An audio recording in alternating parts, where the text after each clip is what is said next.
उनके घर का एक नियम था, जब भी लड़की 16 साल की हो जाए और मैट्रिक पास कर दे तो उसका विवाह हो जाता। महानगर के लोग जो है पड़ोसी कल्चर भूल गए, आसपास में कौन रहते इतना तक नहीं पता होता। मनु भंडारी की माँ जो है अनपढ़ थी, पढ़ी लिखी नहीं थी। एक बहुत बड़े आर्थिक झटके के कारण वे इंदौर से अजमेर आ गए थे।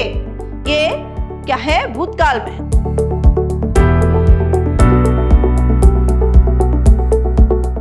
प्रणाम, मैं रिहाना यस, अति उत्तम विद्याश्रम की हिंदी प्रवक्ता। मेरे द्वितीय पीयूसी के जितने भी विद्यार्थी हैं, आप सबका फिर से मेरी कक्षा में स्वागत है। मेरे प्रिय विद्यार्थियों, आज मैं आपको जो गद्य भाग से आपका चौथा जो पाठ है, एक कहानी यह भी, जिसकी लेखिका मनु भंडारी जी है। इस एक कहानी यह भी जो पाठ है, इसके बारे में मैं आज आपको संक्षिप्त में जानकारी दूंगी। ये कहानी यह भी, ये एक आत्मकथा है। लेखिका ने अपनी आत्मकथा यहाँ पर लिखा है, जो कि इनके साहित्य के दायरे को जिसने बढ़ाया है, जिन व्यक्तियों का इनके साहित्यिक जीवन में प्रभाव पड़ा, उन घटनाओं का जिक्र किया है जो वो कभी नहीं भूल सकती। और अपने माता पिता के व्यक्तित्व के बारे में, अपने भाई बहनों के बारे में, अपने भाई बहनों के साथ जो जिस प्रकार के इन्होंने खेल खेले थे उसके बारे में, और जो इनकी एक शिक्षिका थी शीला अग्रवाल,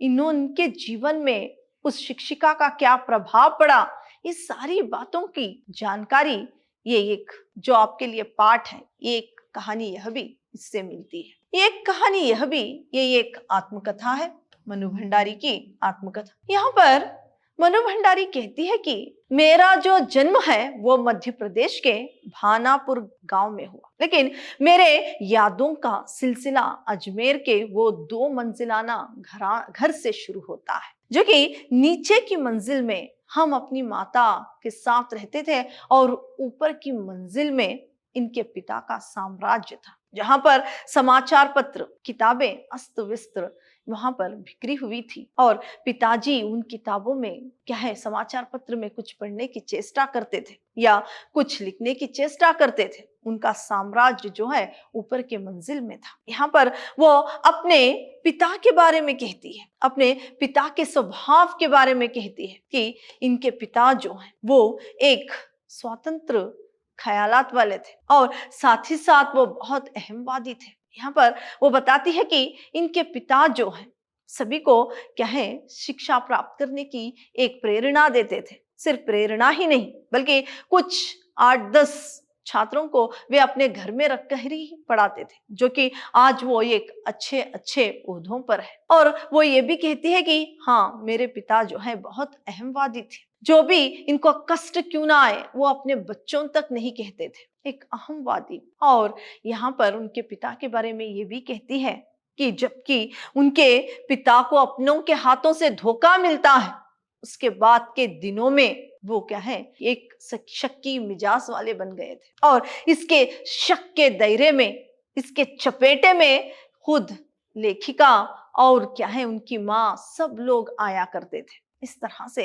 बात के दिनों में जबकि इनको अपने ही रिश्तेदारों से ही धोखा मिला, उस वक्त इनके पिता का स्वभाव इस तरह से बन गया था। और इनके पिता जो है खुद के बलबूते पर, इनके खुद के परिश्रम से अंग्रेजी और हिंदी में एक शब्दकोश बनाया, जो कि एक पहला इनका प्रयास था। इससे तो इनको बहुत ज्यादा सम्मान मिला, लेकिन इससे क्या है, आमदनी नहीं मिली। ये नवाबी आदतों के थे। जब नवाबी आदतें इनकी अभी तक छूटी नहीं थी, थोड़ा सा इनका धन वगैरह जाने के बावजूद भी क्या है, नवाबी आदतें क्या है, ये नहीं गई थी। वो क्या है, अपने बच्चों तक अपनी कुछ कष्ट बताने में अपनी कमजोरी समझते थे। वो अपने बच्चों तक क्या है, इस बात को नहीं कहते थे। इस तरह के इनके पिता थे। और ये पिता जो है थोड़े से गुस्सालू बात के दिनों में बन गए थे। इनकी माता जो है बहुत ही सहनशीलता रखने वाली एक महिला थी। वो धरती से भी ज्यादा सहनशील थी। अपने इनके पिता की ज्यादती को भी वो बर्दाश्त कर देती और अपने बच्चों के सारी ख्वाहिशों को पूरा करने में तत्पर रहती थी। कुछ भी कोई बच्चा कुछ भी कहे उसे पूरा कर दी। और यहाँ पर क्या है, इनके ये बताती है मनु भंडारी जी की माँ जो है धरती से भी ज्यादा सहनशील रखने वाली एक महिला थी। धरती की तरह सहनशीलता उनमें थी। पिताजी के ज्यादती को भी वो बर्दाश्त कर देती और बच्चों की सारी ख्वाहिशों को पूरा करने में वो तत्पर रहती थी। इस तरह से उन्होंने अपना जीवन बिताया है। यहाँ पर अपने माता और पिता के स्वभाव के बारे में वो कहती है। आगे वो कहती है कि मैं अपनी पितृगाथा इसीलिए नहीं बता रही हूँ, वो इसलिए बता रही हूँ कि उनके जो स्वभाव के कुछ गुण मेरे अंदर समाये हैं या नहीं, इस बात को कहने के लिए मैं अपनी पितृगाथा बता रही हूँ। आगे वो ये भी कहती है कि वो भाई बहनों के साथ किस प्रकार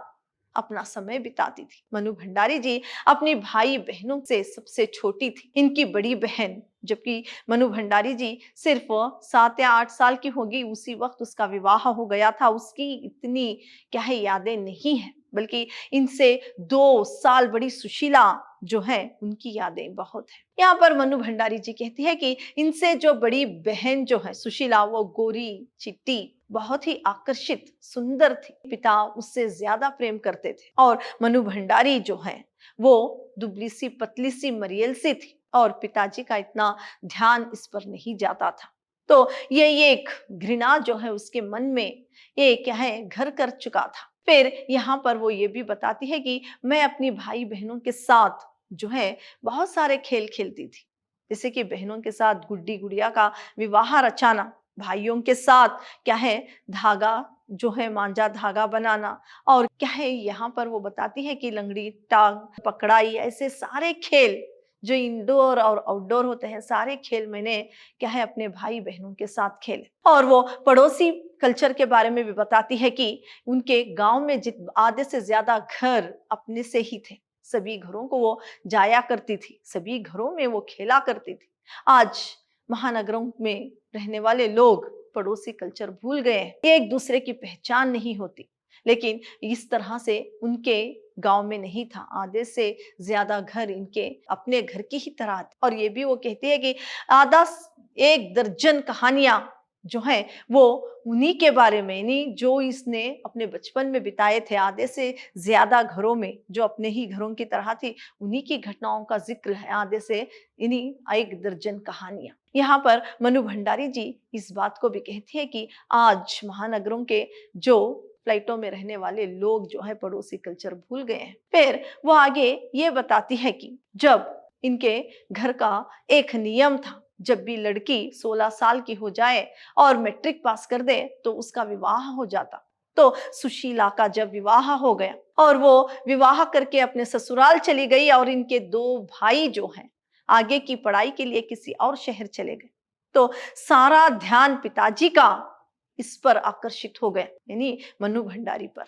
तो क्या है वहां पर स्वतंत्रता नहीं मिली थी। स्वतंत्रता के लिए के बारे में क्या है इनके घर में बहस चलती। तो क्या है पिताजी जब भी ये नाश्ता पानी लेकर चाय लेकर जाती तो पिताजी उसे वहां पर बिठा लेते और देश की बातें भी वो सुने, इसीलिए वहां पर बिठाया करते थे। और पिताजी को क्या है लड़कियां क्या है रसोई घर में काम करे ये पसंद नहीं था।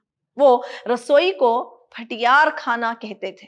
भटियार खाना यानी जो लड़कियों में रहे, जो टैलेंट होता है वो आंख में झोंकने के बराबर है, ऐसे समझते थे। इसीलिए जो लड़कियां क्या है पढ़ाई के साथ साथ रसोई का काम सीखती तो ये रसोई का काम पर इनके पिता रोक टोक लगा दिया था, सिर्फ वो पढ़ाई कर रही थी। तो यहाँ पर क्या है सारा केंद्र जब मनु भंडारी पर केंद्रित हो जाता है पिताजी, तो क्या है सारा ध्यान क्या है मनु भंडारी पर ही उनके पिता का रहता। इनके घर में जो भी स्वतंत्रता के बारे में विचार होते थे, बातें होते थे, उसमें सक्रिय भाग क्या है मनु भंडारी क्या है लिया करती थी। उस वक्त उसे कुछ समझ में नहीं आता। फिर जब मनु भंडारी एसएसएलसी पास करके, यानी जब वो फर्स्ट ईयर के लिए आई सावित्री गर्ल्स हाई स्कूल में, जहां पर इन्होंने काकाहारा सीखा था, वहीं पर क्या है फर्स्ट ईयर भी खुला था, वहीं पर वे दाखिला लेती है अपनी पढ़ाई के लिए। तो वहां पर हिंदी अध्यापिका जो शीला अग्रवाल इनकी हिंदी अध्यापिका नियुक्त हुई, उस वक्त क्या है इनका साहित्यिक दायरा भी बढ़ा। वो बताती है कि शीला अग्रवाल जो है वो क्या है इनको चुन चुन कर किताबें देती।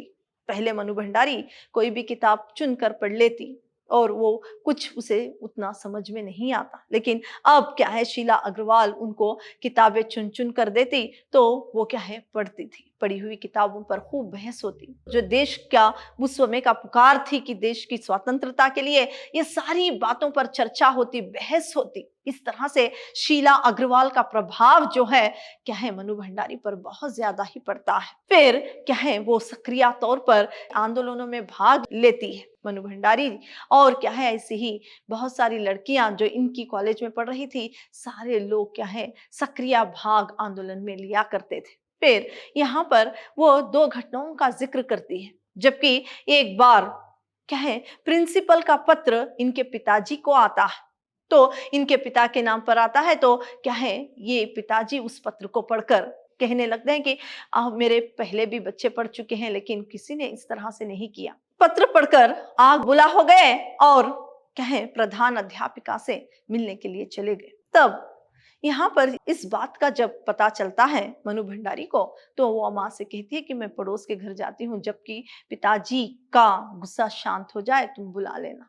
तो यहाँ पर जब क्या है पिताजी प्रधान अध्यापिका से मिलते हैं तो उसे पता चलता है कि मनु भंडारी और दो लड़कियां ऐसी है कि इनकी एक ही बात पर कॉलेज में सारी क्लासेस बंक करके लड़कियां मैदान में उतर आती है और आंदोलन करने के लिए तैयार हो जाती है। ये बात सुनते ही मनु के पिता कहते हैं कि आज तो देश की पुकार यही है। फिर वो जो क्रोधित होकर गए थे उनके मुख पर अपनी बेटी के प्रति गर्व भर आता है। वो घर आती है तो अपनी ऐसे तुमने क्या कर आकर मनु भंडारी से कहते हैं कि ऐसा तुमने क्या कर दिया कि ये एक बात पर सारी लड़कियां आंदोलन के लिए तैयार हो जाती हैं। इस तरह से वो अपनी बेटी पर क्या है गर्व करने लगते हैं, उनके मुख पर खुशी आ जाती है। आगे और एक घटना का वो जिक्र करती है। जबकि क्या है देश की पुकार थी, मोर्चे निकले बाजारों में, तो क्या है यहाँ पर मनु भंडारी लड़का लड़के लड़कों के साथ मोर्चा निकालते हुए बाजार में भाषणबाजी देती है। तो ये भाषणबाजी सुनकर पिताजी के ये दख्यानुसी मित्र पिताजी से मिलने आते हैं और कहते हैं कि हमारे तुम्हारे घरों की लड़कियों को शोभा नहीं देता कि इस तरह से हुड़दंग मचाए फिरे और बाजारों में भाषणबाजी करे। क्या है इस तरह से जब कहते हैं तो पिताजी आग बबूला हो जाते हैं। जब शाम में क्या है पिताजी से मिलने क्या है एक सम्मानित व्यक्ति डॉक्टर अंबालाल पिताजी से मिलने आए और क्या है वो कहते हैं कि मिस्टर समथिंग बाहर निकलो, कुछ देखो, हमेशा घर में घुसे रहते हो। ये सारी बातें क्या है पिताजी से वो एक सम्मानित व्यक्ति करते हैं। उसी वक्त जब मनु भंडारी आती है तो मनु भंडारी से कहते हैं कि I am really proud of you, आज तुमने क्या भाषण दिया। तो यहाँ पर क्या है मनु भंडारी कहती है कि उस समय क्या मेरी उम्र होगी जो कि मैंने भाषण दिया, और यहाँ पर मेरी भाषण के बारे में अंबालाल ने बहुत सारी तारीफें की। लेकिन क्या है ये वो बताती है कि हाँ उस समय मैंने क्या भाषण दिया होगा वो पता नहीं, लेकिन वो बताती है कि इस बात पर भी मुझे शक होता है कि कोई मेरी भाषण के बारे में या किताब के बारे में कुछ भी कहे तो मुझे आशंका होती है, उस पर शक होता है। ये मेरे पिता की जो व्यक्तित्व का एक स्वभाव क्या है मेरे अंदर भी बसा हुआ है। तो यहाँ पर जो पिता एक दकियानुसी मित्र की बातें सुनकर आग बबूला हो गए थे, अंबालाल की बातें सुनकर उनके मुख पर खुशी छा जाती है, वो अपनी बेटी पर गर्व करने लगते हैं। इस तरह से ही जो 1947 में जो स्वतंत्रता के लिए चारों ओर क्या है यहाँ पर आंदोलन हो रहे थे, हड़दंग मच रहा था, उसमें सक्रिय तौर पर क्या है मनु भंडारी भी भाग लिया करती थी। पिताजी बहुत ही स्वतंत्र विचार वाले थे, लेकिन उनको ये मंजूर नहीं था कि लड़कियां क्या है बाजारों में घूमते हुए क्या है आंदोलन करें। ये टकराव जब तक कि मनु भंडारी का विवाह नहीं हुआ तब तक भी ये टकराव पिताजी और मनु भंडारी में होता रहा। इस तरह से मनु भंडारी कहती है। यहाँ पर मनु भंडारी कहती है कि हाँ जब फर्स्ट ईयर हो गया, सेकेंड ईयर खुला ही नहीं और कुछ लड़कियों को वहां पर दाखिला नहीं मिला। यहाँ पर क्या है फिर वो बताती है कि शीला अग्रवाल को भी काम से निकाल दिया गया। उस वक्त भी बाहर रहकर ही हमने बहुत हुड़दंग मचाया और क्या है, सेकेंड ईयर भी खुला और शीला अग्रवाल को फिर से नियुक्त किया गया। यानी उस खुशी के सामने बहुत फीकी पड़ गई थी, जबकि 1947 में स्वतंत्रता आंदोलन में यानी स्वतंत्रता मिली, जबकि 1947 में जो स्वतंत्रता मिली थी उसके सामने यह खुशी फीकी पड़ गई थी। इस तरह से अपनी आत्मकथा को जो है क्या है, मनु भंडारी जी कहती है। मैंने संक्षिप्त में इस आत्मकथा को मैंने आपको बताया है, बहुत संक्षिप्त में, और इस पाठ को मैंने बहुत डिटेल से क्या है कॉन्सेप्ट क्लास में किया है, यूट्यूब क्लासेस है, आप जरूर देखिएगा, पूरी बातों की जानकारी उसमें मिलेगी।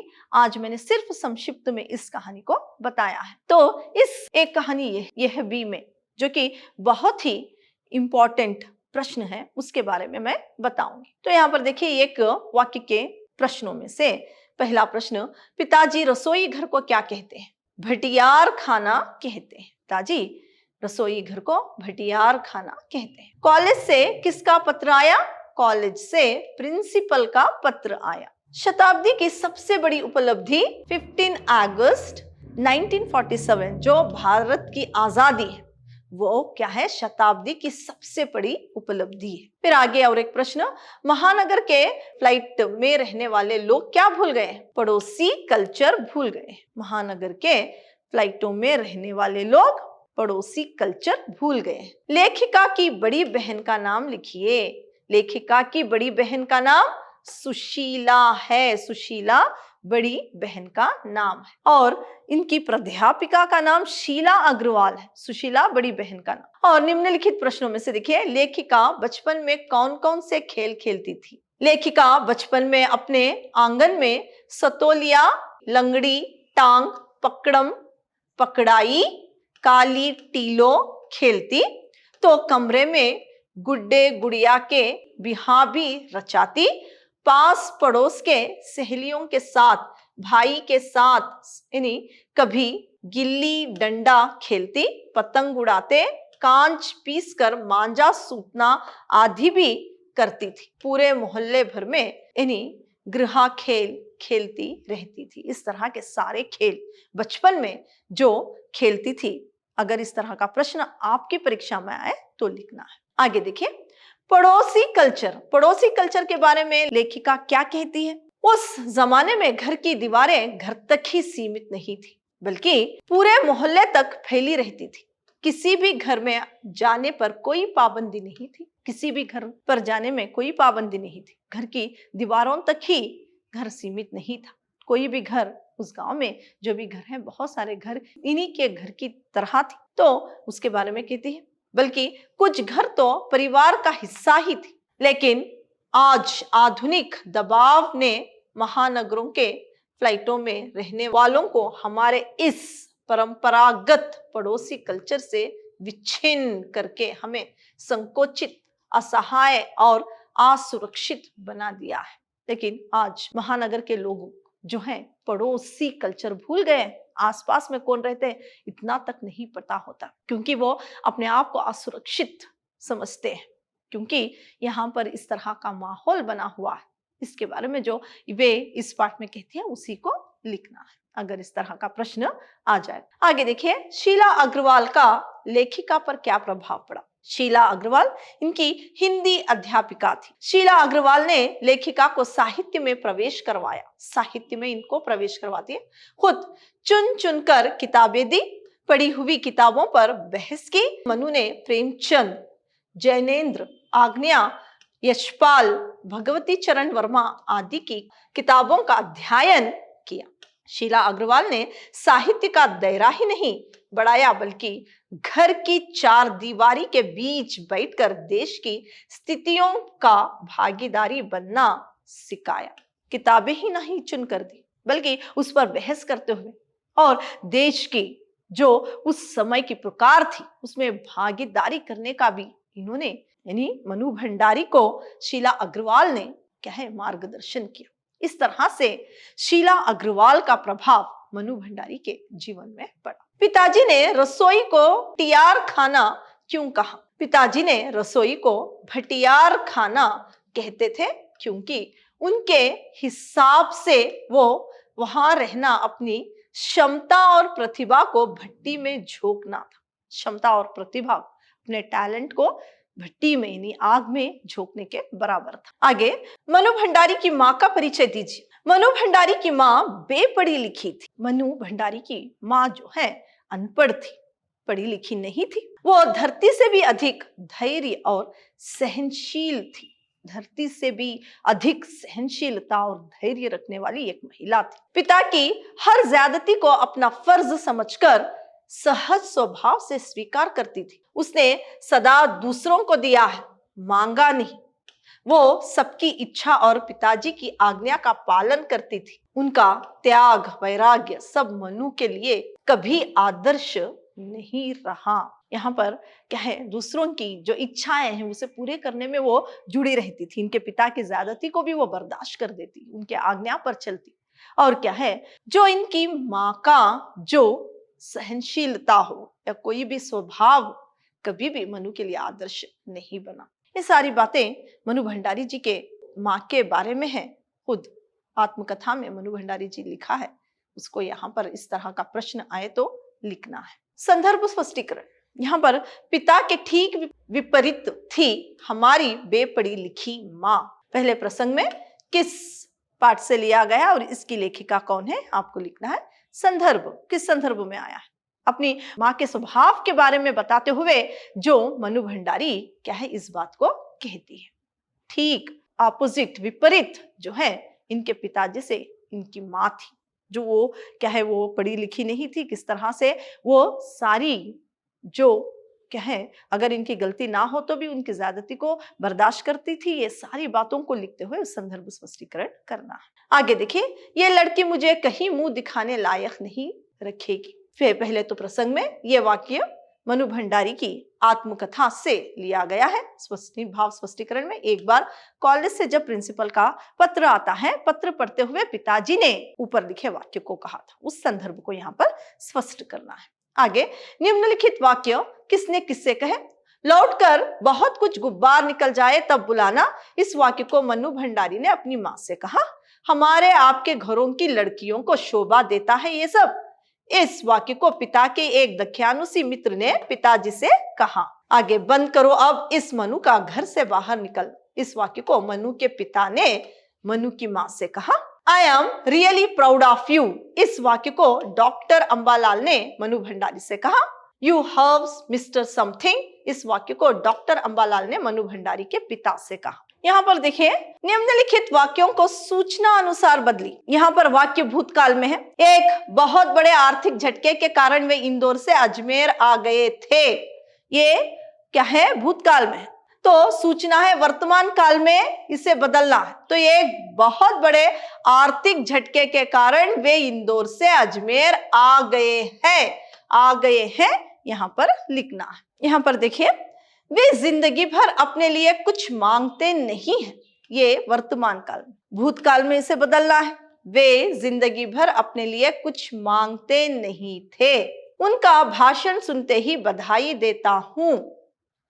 तो इसे भविष्यकाल में बदलना है। उनका भाषण सुनते ही बधाई दूंगा, भविष्यकाल में बदलना है। विलोम शब्द देखिए, नैतिक अनैतिक, सही गलत, संभव असंभव, सुरक्षित असुरक्षित, सक्रिय निष्क्रिय, व्यवस्थित अव्यवस्थित। यहाँ पर आगे देखिए, उपसर्ग जोड़कर नए शब्दों का निर्माण कीजिए। प्रतिष्ठित, प्रतिष्ठित में उपसर्ग आ जोड़कर क्या है, आप प्रतिष्ठित। हद, बे जोड़कर बेहद। यश, आ जोड़कर अपयश। क्रिया, अपक्रिया, और नहीं तो सक्रिया, इस तरह भी जोड़ सकते हैं। साथ जोड़कर सक्रिया या तो अपक्रिया, यानी यहाँ पर सक्रिया भी लिख सकते हैं आप, यानी क्रिया के लिए सक्रिया भी आप लिख सकते हैं। तो आज मैंने आपको जो ये कहानी यह भी है, इस पाठ के बारे में संक्षिप्त में बताया। साथ ही साथ इसमें कुछ जो बहुत ही जरूरी प्रश्न थे उसके बारे में भी जानकारी दी है। धन्यवाद।